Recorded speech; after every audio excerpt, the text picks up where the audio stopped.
BPL এর এবারের আসরে সিলেট পর্ব শেষ হওয়ার সঙ্গে সঙ্গে নিশ্চিত হয়ে গেছে 3 দলের প্লে অফ খেলা। রাজশাহী ওয়ারিয়র্স, চট্টগ্রাম রয়্যালস এবং সিলেট টাইটান্স নিশ্চিত করেছে তারা প্লে অফ জায়গা পেয়েছে। সিলেট পর্বের শেষ ম্যাচে সোমবার ঢাকা ক্যাপিটালসের সঙ্গে মুখোমুখি হয়ে রাজশাহী ওয়ারিয়র্স। ম্যাচে রাজশাহী ওয়ারিয়র্স 7 উইকেটে জয়ী হয়ে নিজেদের ধারা বজায় রাখে। পয়েন্ট টেবিলের শীর্ষে রয়েছে রাজশাহী ওয়ারিয়র্স 8 ম্যাচে 12 পয়েন্ট নিয়ে। এক ম্যাচ কম খেলা চট্টগ্রাম রয়্যালসের 10 পয়েন্ট রয়েছে, যা তাদের দ্বিতীয় স্থানে বসিয়েছে। সমান 10 পয়েন্ট নিয়েই তৃতীয় স্থানে আছে সিলেট টাইটান্স, যদিও তারা 9টি ম্যাচ খেলে ফেলেছে। পয়েন্ট তালিকার চতুর্থ স্থানে থাকা রংপুর রাইডার্স এখনও প্লে অফ নিশ্চিত করতে পারেনি।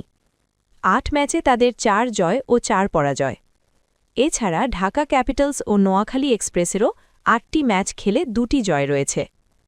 ফলে কাগজে কলমে তাদেরও প্লে অফের আশা রয়ে গেছে। লিগ পর্বে আরও মাত্র 6টি ম্যাচ বাকি রয়েছে। ঢাকা পর্ব শুরু হবে 15 জানুয়ারি, যেখানে মূলত শেষ একটি প্লে অফ স্পটকে কেন্দ্র করে তীব্র লড়াই হবে। প্লে অফ শুরু হবে 19 জানুয়ারি এবং ফাইনাল দিয়ে 23 জানুয়ারি শেষ হবে এবারের বিপিএল আসর।